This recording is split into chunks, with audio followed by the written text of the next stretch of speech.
Olá, amados de Deus.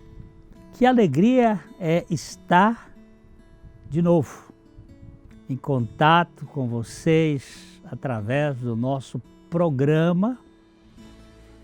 Você sabe, aqui nosso objetivo é anunciar o Evangelho. O Evangelho, a boa notícia do Deus que se fez gente, do Deus que habitou entre nós, Emmanuel, o Evangelho das insondáveis riquezas de Cristo, o Deus que habitou conosco e pode, por sua graça, habitar em nós, onde nós somos tabernáculos de Deus. Os links estão aí na tela da sua TV, youtube.com/PIBLondrina1 e facebook.com/programa Café e Fé, tudo junto. Nós contamos com você como nosso aliado, nós contamos com a sua participação, com a sua colaboração para que este programa se mantenha diante dos custos. Nós contamos com as suas orações diante das lutas e nós contamos com que você divulgue para que esse programa alcance um público cada vez maior para a glória de Deus. Nós vamos às indicações de leitura desta semana e já já a gente volta.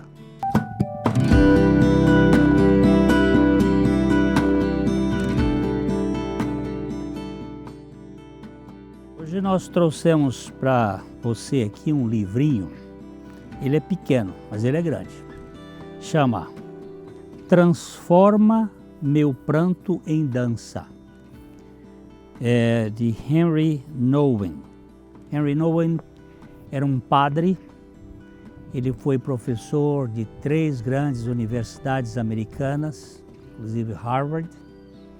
Depois ele passou parte da sua vida no final em Vancouver, onde ele cuidava de meninos, crianças excepcionais com problemas, e era um intelectual de coração, um sábio.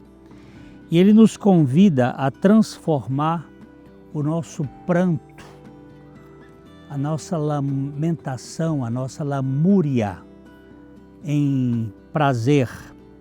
Lamentar empobrece-nos, faz-nos lembrar com veemência de nossa pequenez. Mas é precisamente aqui, no meio da dor, da pobreza ou da fraqueza, que o dançarino com letra maiúscula nos convida a levantar e a dar os primeiros passos. Ele trata bem aquele texto do Salmo que a tristeza pode durar uma noite, mas a alegria vem pela manhã. E este é um ponto muito importante para nós que somos membros do coral dos sapos, que vivemos a coachar, a reclamar, a murmurar, para subirmos para o canto, para o ápice das plantas e cantar como os pássaros e não sermos tão cheios de choramingos, possamos transformar o nosso pranto em dança por meio da ressurreição de Jesus Cristo. Vale a pena este livro. É uma oportunidade muito grande que você terá de ser tratado com a graça de Deus na sua vida.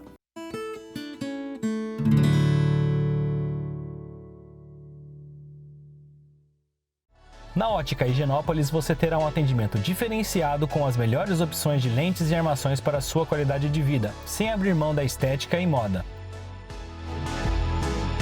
E o melhor, você não paga mais por isso.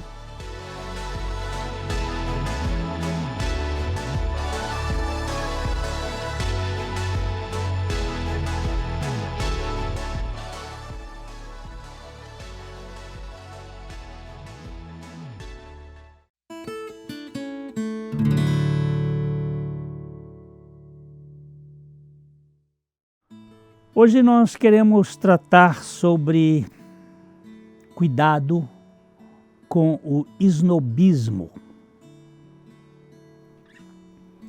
Alguém de família simples, criado de maneira rústica, mas fez faculdade, estudou, subiu alguns degraus na vida, comenta que sua cria foi passar algum tempo num lugar simples, um lugar rústico. Era um lugar com gente muito simples. E então ela dispara. Como pode alguém acostumada com o que é bom ter que conviver com aquela simplicidade toda? Minha família não está habituada com essa vidinha. Como assim, criatura? Você não se lembra de onde veio? Você esqueceu suas raízes? Você está querendo soterrar o seu berço? É triste ver esta mentalidade snob governando palácios. Dar um título de nobreza a gente com uma mente rasteira é um investimento muito perigoso. O rei Salomão, ele disse que há 4 coisas que estremecem a terra. Eu vou citar só um e depois você pode procurar as outras em Provérbios capítulo 30, verso 22. A primeira é o servo quando se torna rei. 4 coisas que estremecem a terra. O servo quando se torna rei. A mentalidade servil não tem condições de reinar. A cabeça do escravo tem os limites de sua escravidão.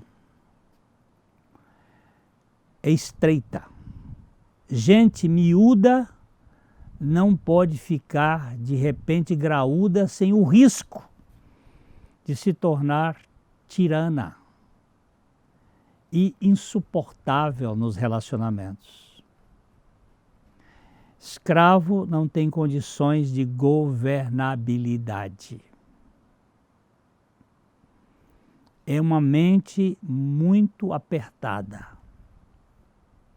Alguém pode indagar, mas por quê? Por 3 razões.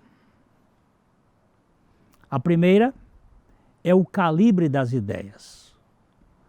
O pensamento do escravo é estreito. A ausência de liberdade produz guetos mentais incapazes de se expandir.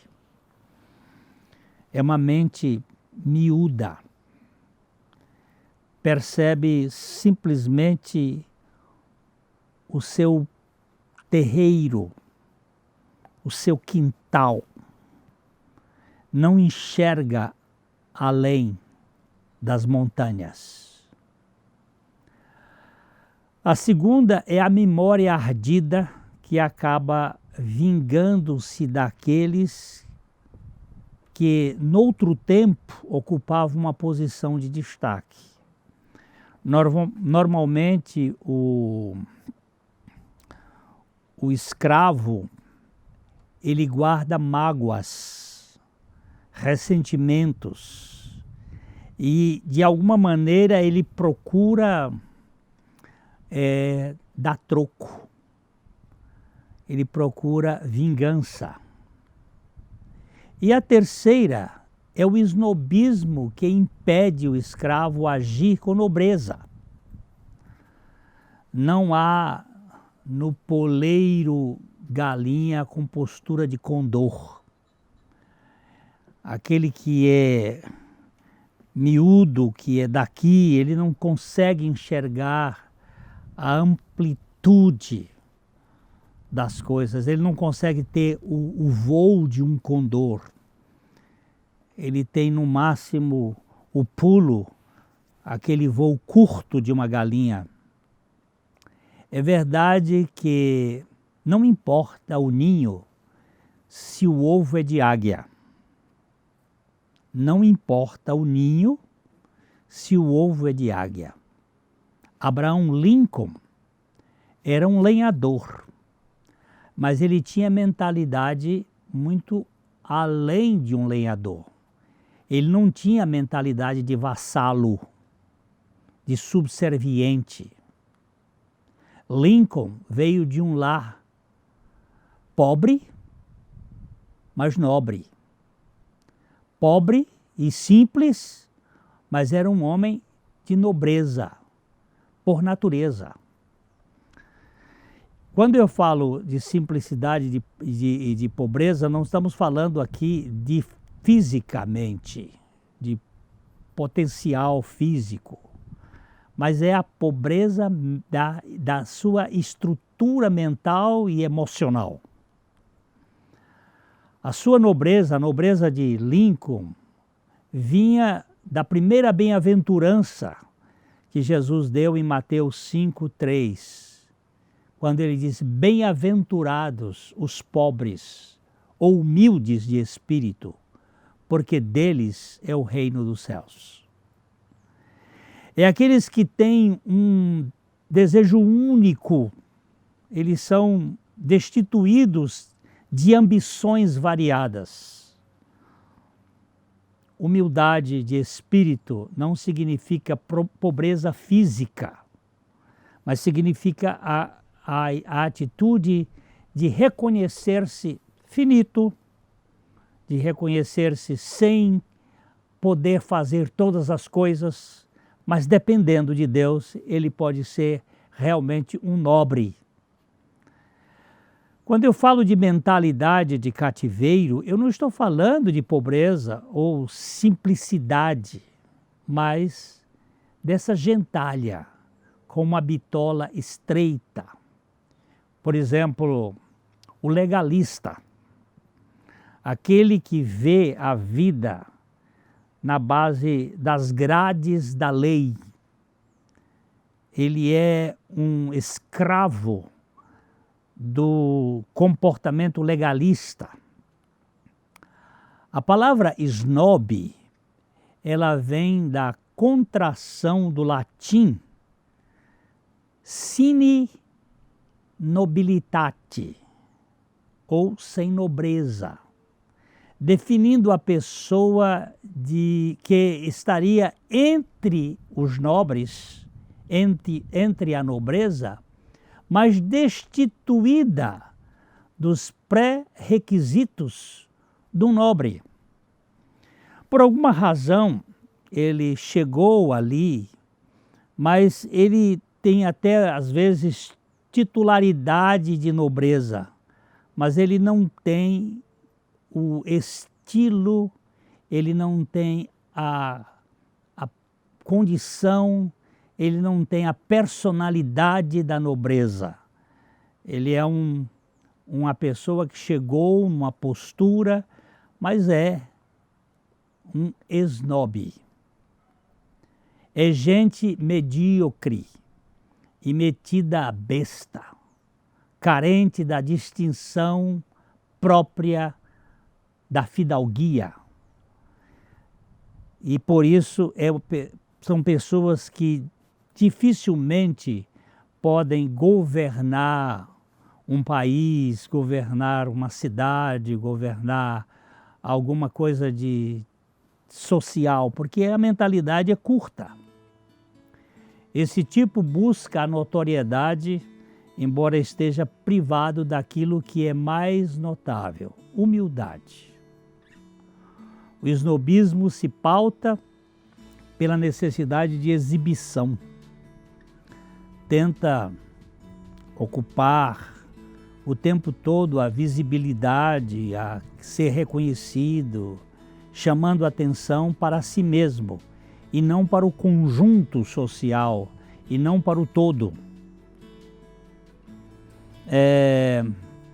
Nós vamos dar uma paradinha e logo logo nós estamos voltando.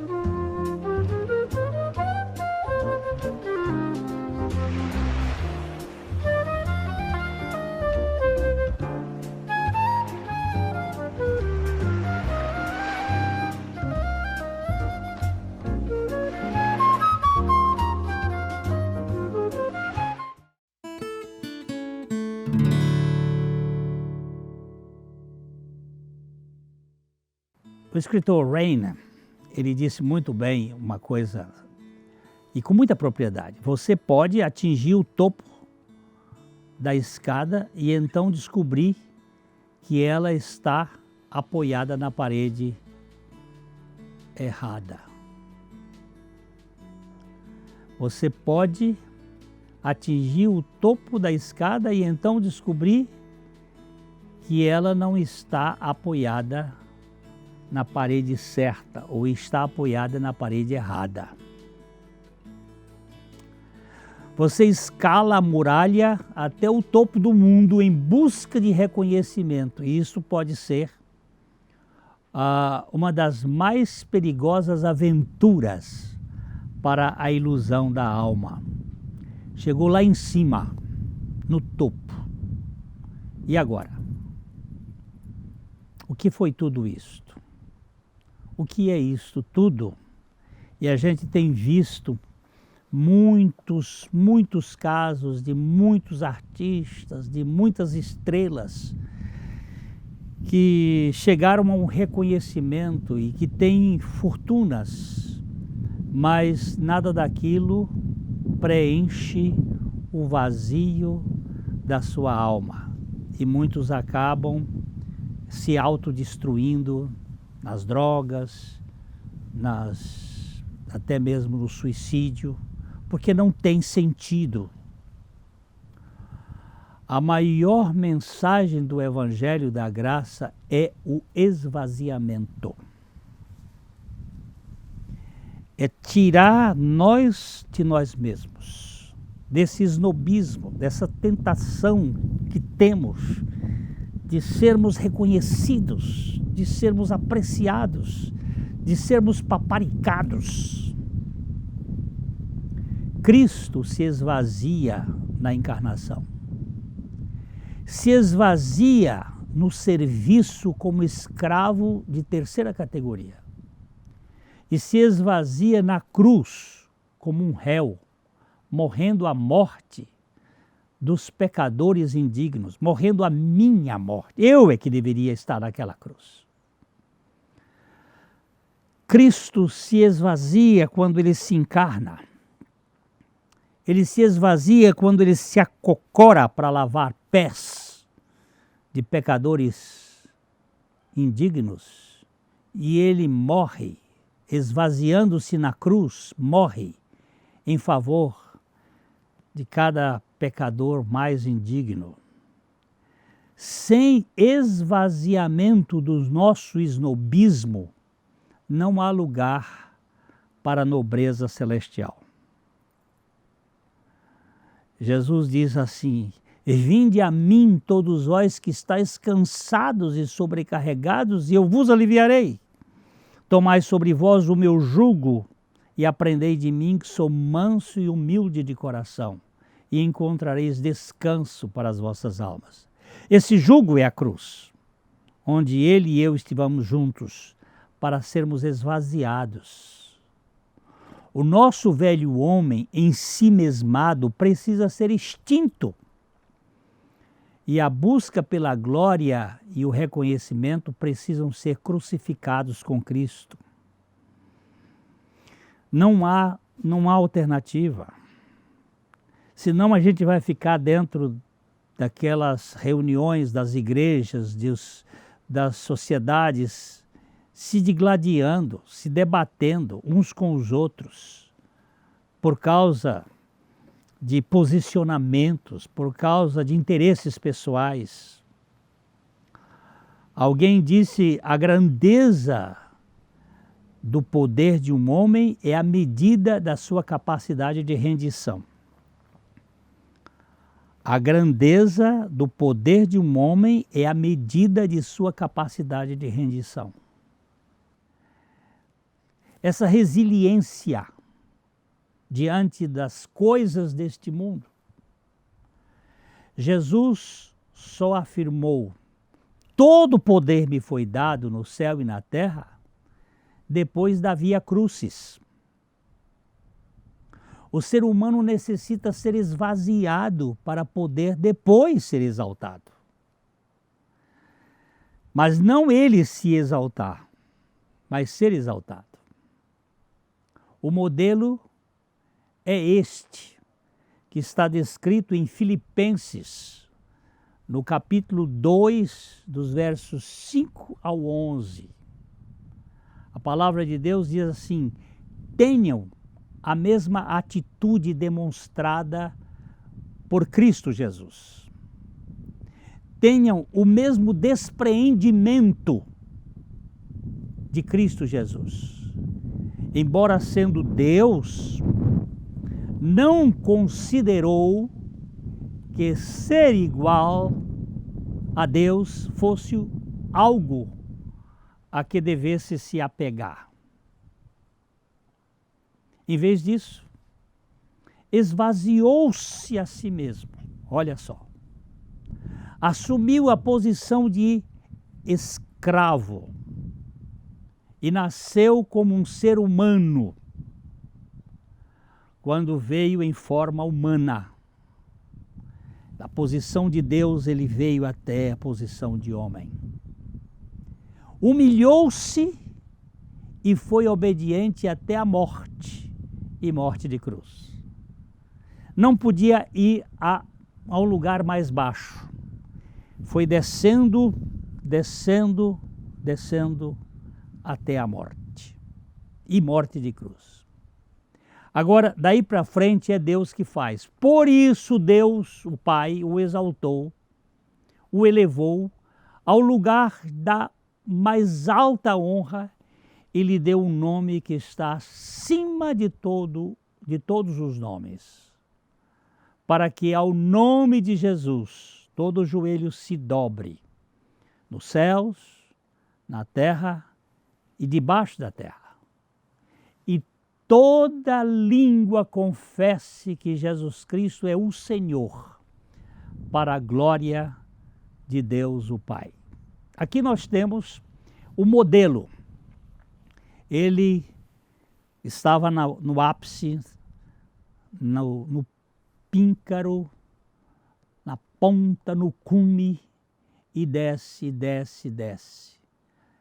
E chegou ao mais baixo, esvaziamento. E o Pai o elevou acima de todos. Ele tem um nome que está acima de todo nome. Isto é maravilhoso, a meu ver. Os snobs se enaltecem. O nobre se esvazia. Os snobs se vangloriam.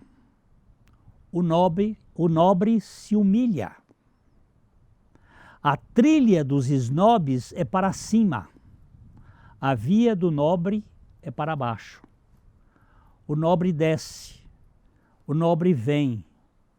O nobre vai chegando para o lugar cada vez mais baixo e Deus o exalta acima de todas as coisas. Jesus é a encarnação da nobreza. O ser humano é a presunção do snobismo. Precisamos da cruz para esvaziar. Precisamos sair dos altares. Precisamos andar para lugares mais humildes. Alguém disse com muita clareza: Um homem cheio de si mesmo jamais poderá pregar verdadeiramente o Cristo que se esvaziou de si mesmo. Um homem cheio de si mesmo não tem condições de pregar este Cristo que se esvaziou. Conviver com gente snob é insuportável, pois sempre vive se exibindo e chamando atenção para os seus méritos, para os seus feitos imerecidos, e tenta fazer isto de modo a chamar a atenção. Se há algo que eu gostaria que aqueles que